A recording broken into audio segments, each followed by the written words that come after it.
Muy buenas, hijos del hierro, y bienvenidos al canal de Fitman Power. Hoy tenemos ya con nosotros la tercera y última parte de la entrevista que le hice a Maelán Fontes, una de las personas que más saben sobre diabetes en España. Y en la primera parte hablábamos sobre aspectos generales de la diabetes para presentar un poco en qué consiste la enfermedad, cuáles pueden ser sus causas, etc. En la segunda parte hablamos sobre los cambios que podemos hacer en la dieta con el objetivo de prevenir la diabetes o incluso de revertirla. Y en esta tercera parte vamos a hablar sobre el ejercicio físico y el papel que tiene a la hora de luchar contra esta enfermedad.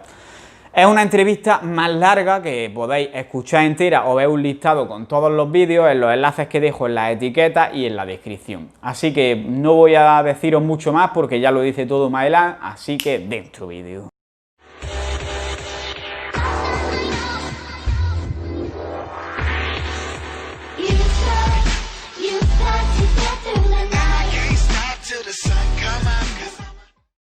Y vamos a pasar a hablar sobre el ejercicio físico para controlar o revertir la diabetes.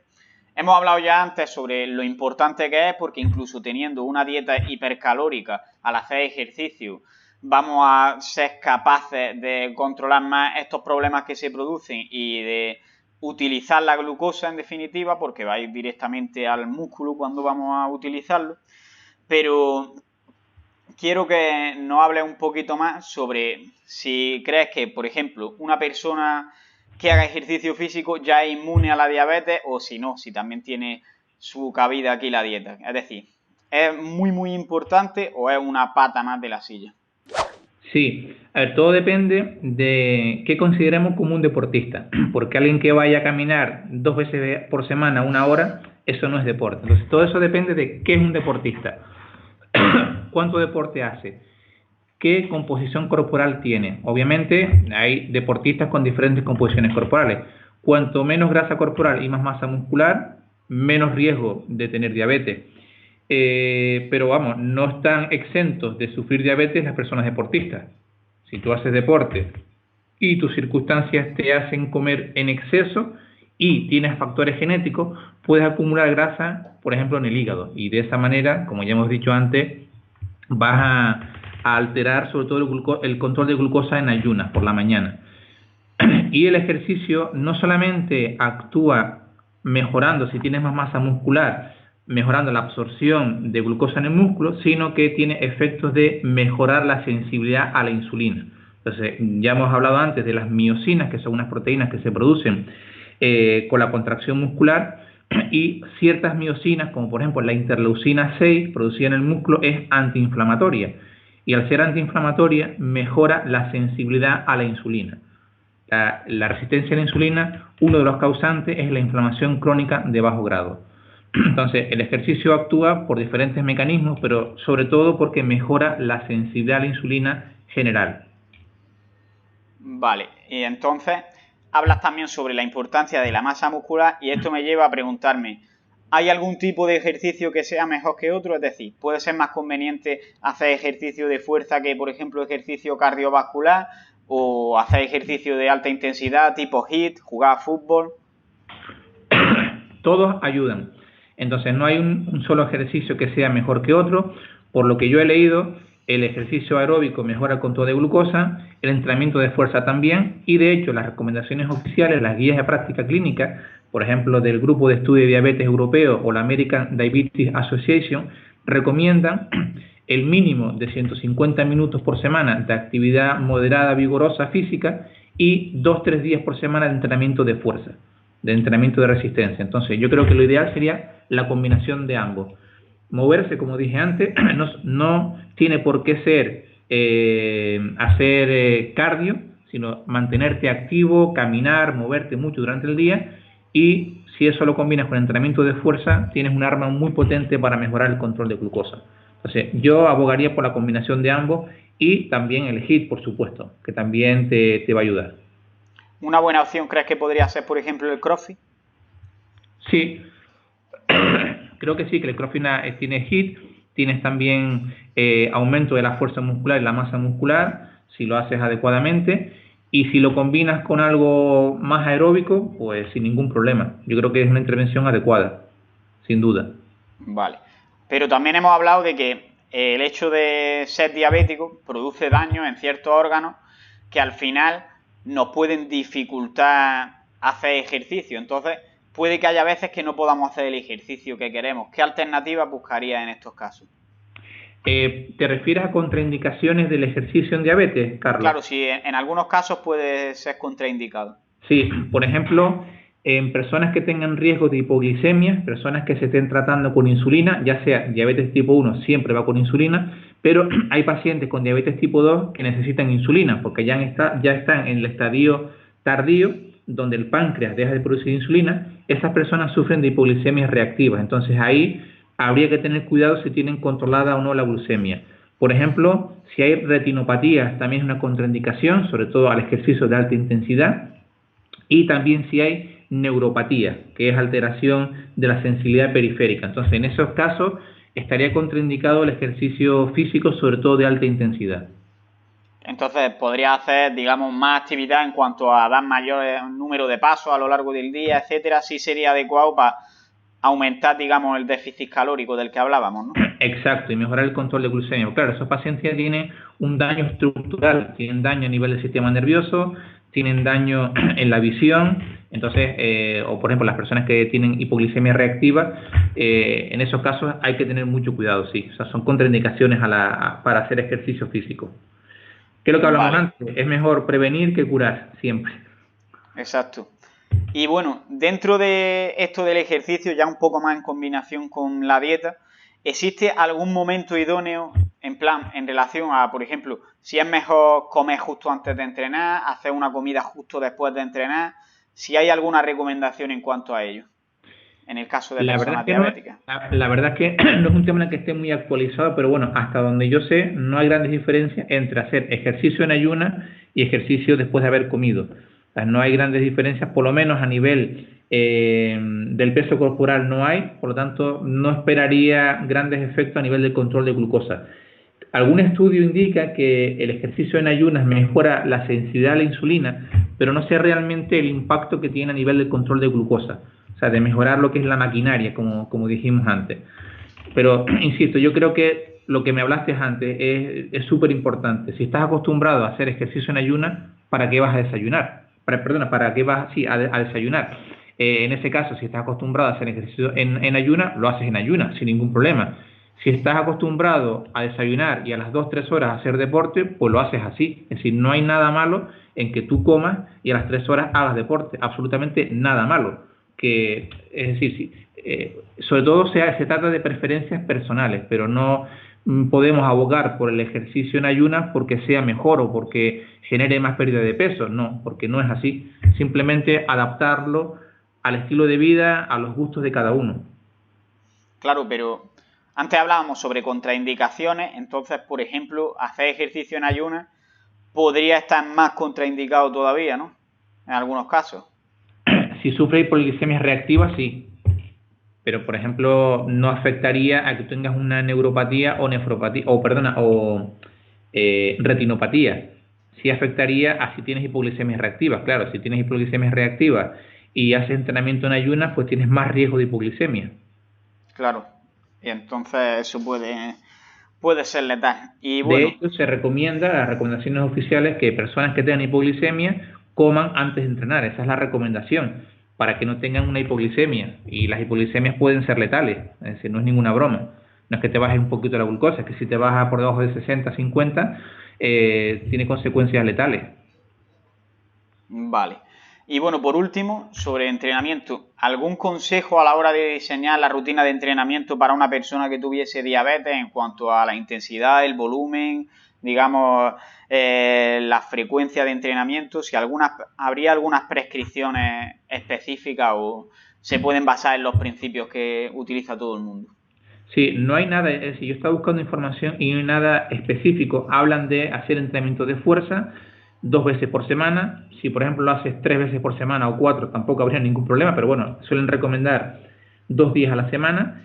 Y luego las variables como el volumen, la intensidad, la densidad de los entrenamientos, la adaptaría a cada persona. Si una persona tiene un estado físico muy malo, pues yo empezaría con volúmenes altos, intensidades muy bajas, y poco a poco, a medida que avanza la condición, mejora la condición física de la persona, podrías desarrollar mesociclos donde tengas menos volumen y mayor intensidad. Entonces, eso depende de cada persona. Yo creo que lo que habría que hacer inicialmente es orientar el entrenamiento sobre todo a las ganancias de masa muscular. Entonces, trabajar con volúmenes altos, que es la variable más importante en cuanto a la ganancia de masa muscular.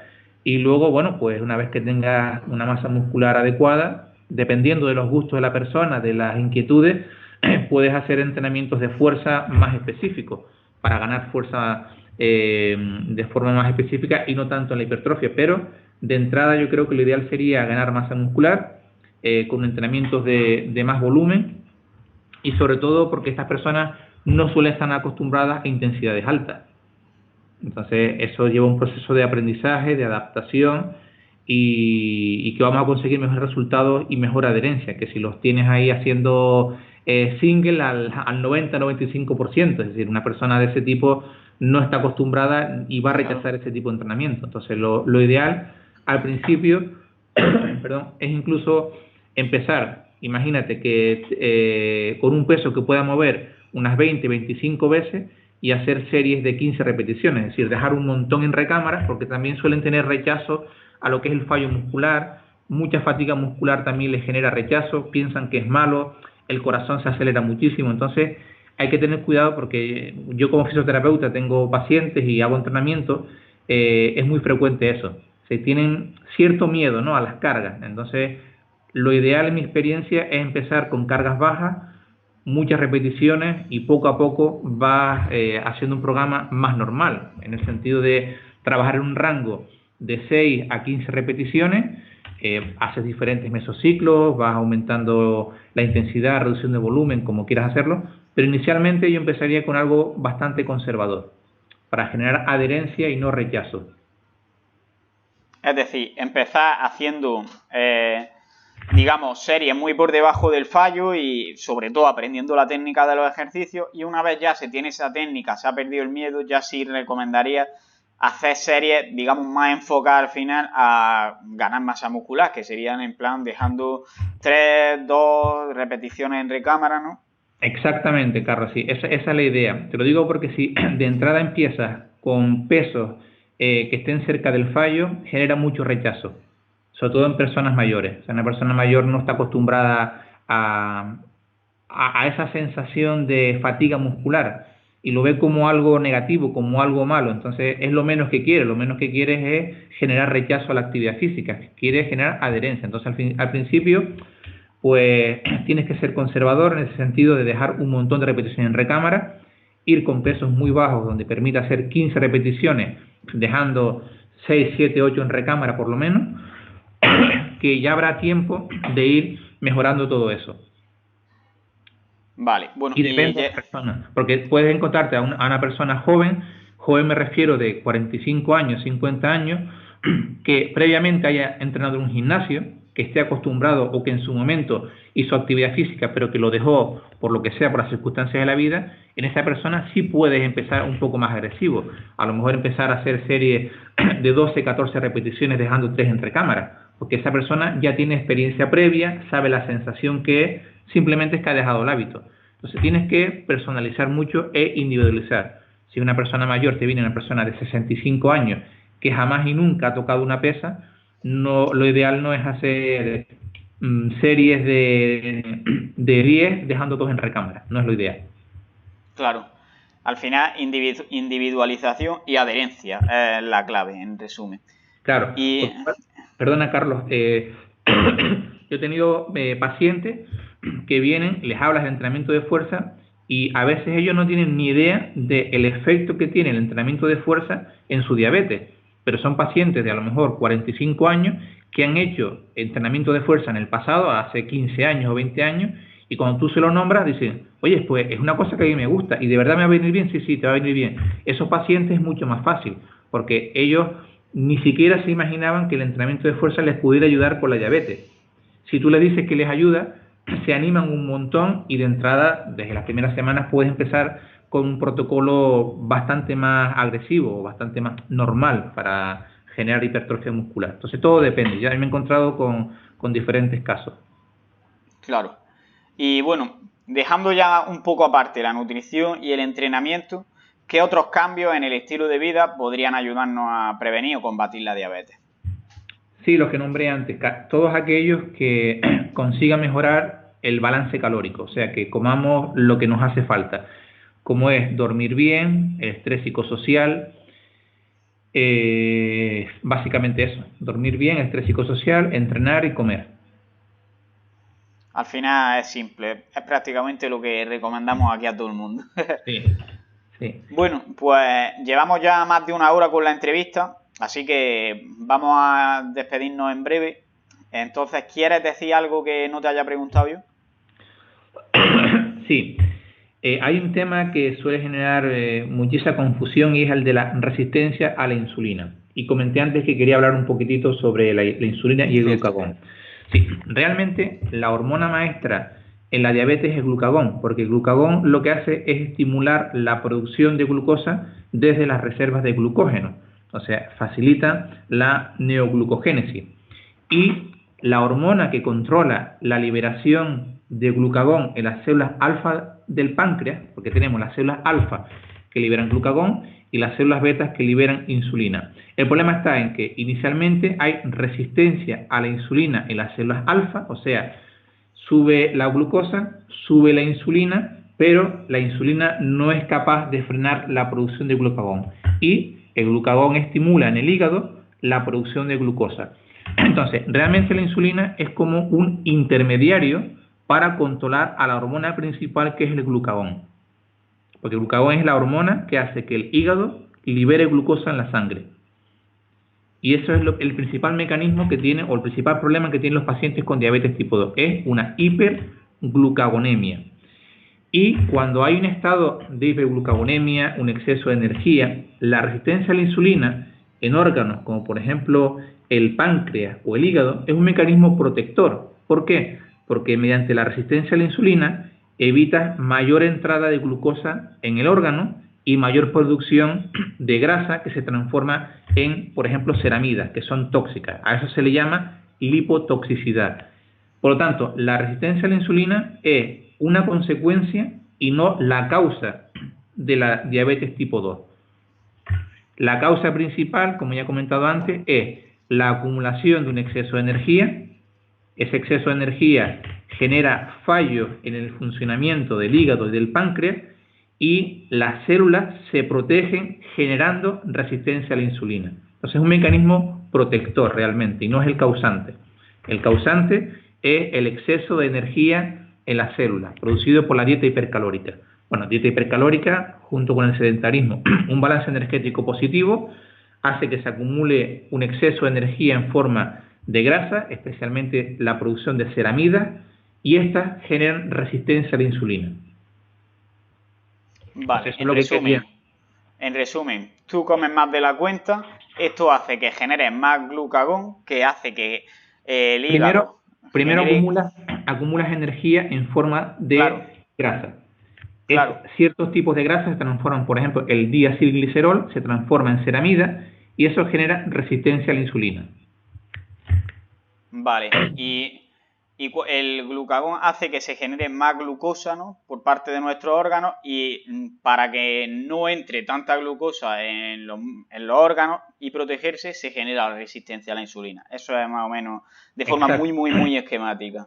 Sí, y la acumulación de grasas, por ejemplo, en el páncreas, genera resistencia a la insulina, y como comenté antes, si tú produces insulina y las células alfa son resistentes a la insulina no frena la producción de glucagón.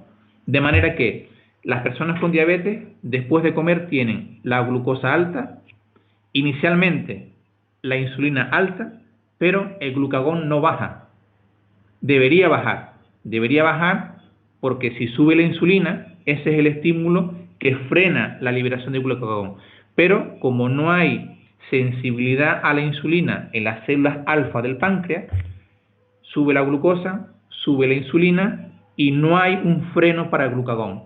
Entonces esa persona se encuentra con que está entrando glucosa desde el intestino, de lo que ha comido, y el hígado sigue liberando glucosa. Cuando lo normal es que si está entrando glucosa desde el intestino, tú frenes la producción de glucosa Claro. desde el hígado. Y en Es los decir, pacientes que al final se incrementa más el problema cada vez, ¿no?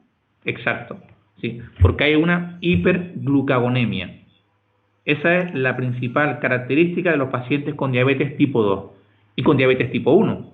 Claro, con diabetes tipo 1 es que no tienen freno para el glucagón, entonces el glucagón está continuamente elevado y está produciendo continuamente liberación de glucosa del hígado a la circulación. Vale, yo creo que queda bastante claro. De Y hecho, bueno, perdona sí, Carlos, dime. genéticamente, si tú bloqueas los receptores de glucagón, eso se hace en animales, puedes abolir completamente la diabetes incluso sin producir insulina. O sea, tú destruyes las células betas del páncreas, de manera que no produces insulina, los modificas genéticamente para que no tengan receptores de glucagón y no desarrollan diabetes. Para que veas la Pero, importancia que tiene el glucagón. Es la hormona más importante sin duda en la diabetes, mucho más que la insulina. claro, pero eso probablemente generaría otros problemas más allá de la diabetes, ¿no? Sí, sí, es para que veas cómo en experimentos se consigue normalizar la glucemia solamente bloqueando o anulando los receptores de glucagón. Claro. Creo que se entiende bastante bien. Es algo complejo, pero creo que lo has conseguido explicar bastante bien. Vale. Y bueno, las últimas preguntas ya que hago siempre a todos los invitados, una de ellas es, la he copiado del podcast de Sigma Nutrition, que es un podcast en inglés que considero bastante bueno. Y la pregunta es, si hay una acción o un hábito que recomendaría a la gente que nos está escuchando realizar todos los días para mejorar su calidad de vida en cualquier aspecto de la vida, ya sea en cuanto a la salud, la productividad. Moverse. Explica un poquillo más. Sí, Explica un poco más. sencillamente no estar sentado. Yo creo que el gran problema que tenemos hoy en día es que pasamos mucho tiempo sentados. Entonces, si no nos sentamos tanto y estamos más activos, por ejemplo, vamos al trabajo caminando en vez de en coche, si podemos ir a hacer la compra caminando o en bici en vez de ir en el coche, todo ese tipo de acciones creo que tienen un impacto enorme en la salud. Es decir, hoy en día el principal problema es el sedentarismo, Sin incluso duda. en personas deportistas, porque sí, a lo mejor tú haces 2 horas de entrenamiento muy intenso, muy programado, 4 veces por semana o 5 veces por semana, pero el resto del día estás sentado. Eso también tiene consecuencias. Entonces, moverse en el sentido de en el día a día, además de lo que hacen en el gimnasio, intentar no estar sentado. Eso creo que para mí la intervención más potente que hay, incluso por encima de una buena dieta. No cabe duda de eso. De hecho, en los últimos años, digamos, bueno, en los últimos años desde el Paleolítico hemos pasado de tener que estar todo el día en movimiento para cazar y encontrar alimentos, después se pasó a reducir un poco porque lo que se hacía era trabajar en el campo y ahora hemos pasado ya directamente a estar sentados delante de un ordenador y que cuando queremos comer simplemente abrimos el frigorífico y lo tenemos así de fácil. Y esto es lo que, de forma muy resumida, origina la mayoría de los problemas de salud que se tienen en la sociedad moderna. Exacto. Porque si tú tienes un gasto energético alto porque te mueves un montón, te puedes permitir comer un montón. Claro. Ahora, si te mueves muy poquito, pues tendrás que comer muy poquito para intentar estar en un balance energético. Pero Y si creo, además se junta que tienes poco balance energético y que cada vez hacen unos alimentos que resultan más difícil dejar de comer y que resulta más difícil controlar la saciedad, pues ahí tenemos el coste, sí. Y que luego, es lo que se otra está cosa, pasando. sí, otra cosa que también creo que es importante es que te nutres mucho mejor si consumes 3.500 calorías al día que si consumes 1.200. O sea, la cantidad de nutrientes que entra en tu cuerpo con 3.500 calorías es obviamente mayor que una dieta de 1.200 calorías. Aunque estés en balance energético, o sea, imagínate que tú gastas 1.200 y comes 1.200, pero estás peor nutrido que si consumes 3.500 y gastas 3.500. Claro, por eso, la clave está en el movimiento al final. Por eso exactamente, sí. Vale, en cuanto a contenido que recomiendes, libros, blogs, canales de YouTube, podcast, ¿algo así que recomiendes a las personas que nos estén escuchando? Muchas cosas. A ver, libros. El de mi mentor y supervisor que falleció, Staffan Lindeberg, que se llama Food and Western Disease. Creo que es un libro bastante científico para entender la relación entre la comida y las enfermedades.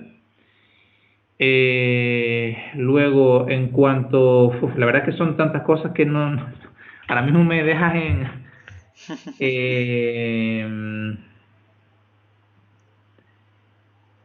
más libros así, pues sobre entrenamiento. Me gusta mucho el de Principios Científicos de Entrenamiento de Fuerza, de Mike Israetel, por ejemplo.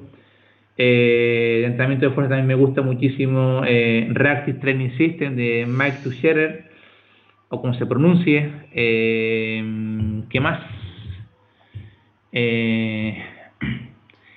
Bueno, hay un libro que es muy atípico, que yo recomendaría muchísimo para entender mejor los estudios y saber qué estamos leyendo. Yo imparto cursos sobre nutrición basada en pruebas o medicina basada en pruebas, no siempre lo aplico a la nutrición. Y hay un libro que se llama Practical Statistics for Medical Research, de Douglas Allman, que también falleció hace muy poco. Entonces es un libro genial para entender cuando tienes un estudio delante, un ensayo clínico controlado, entender qué tipos de variables tiene, qué significa un valor de la P, qué significa un intervalo de confianza, es decir, todo ese tipo de cosas que son básicas y fundamentales y que a veces se obvian. Y creo que así, lecturas recomendadas que me vengan a la cabeza ahora mismo, pues esas, creo.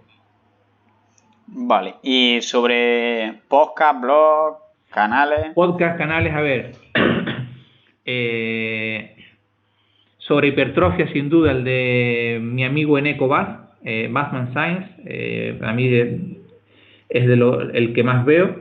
Y la verdad es que no suelo ver mucho porque casi todo lo que leo o la información la obtengo de PubMed, es decir, pues busco artículos a través de PubMed y casi todo, el 99% de la información que obtengo la obtengo de ahí. Rara vez libros, leo muy poquititos, la verdad, y casi todo lo obtengo de ahí, y podcasts y canales de YouTube pues veo también muy pocos, ese es uno de ellos. ¿Qué más canales así recomendables? Pues ahora mismo no lo sé, lo que digo, tampoco veo muchos y blogs no leo muchos, la verdad, o sea, no soy muy asiduo a leer los blogs. Pues la verdad es que eso es lo que te podría decir de momento. Vale, pues vamos a ir acabando con unas preguntas. Bueno, de todas maneras, decís que todos los libros, por ejemplo, voy a intentar dejar el nombre abajo en la descripción e intentaré dejar enlaces también por si queréis encontrarlos, si lo encuentro yo. Y bueno, como últimas preguntas, algo más personales, la primera es: ¿cuáles son tus proyectos y objetivos a corto, medio y largo plazo?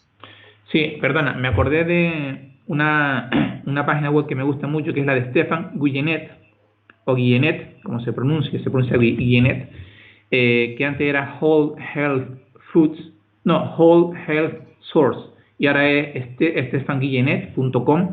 Creo que es una de las personas que mejor ha integrado todos estos conceptos de lo que es una dieta saludable. Mucho de lo que he hablado ahí, lo habla él también, genera un balance calórico energético, cómo actúa el cerebro en nuestro hábito de comer, cómo el cerebro hace que comamos más, etcétera, etcétera. Entonces ese es otro de los que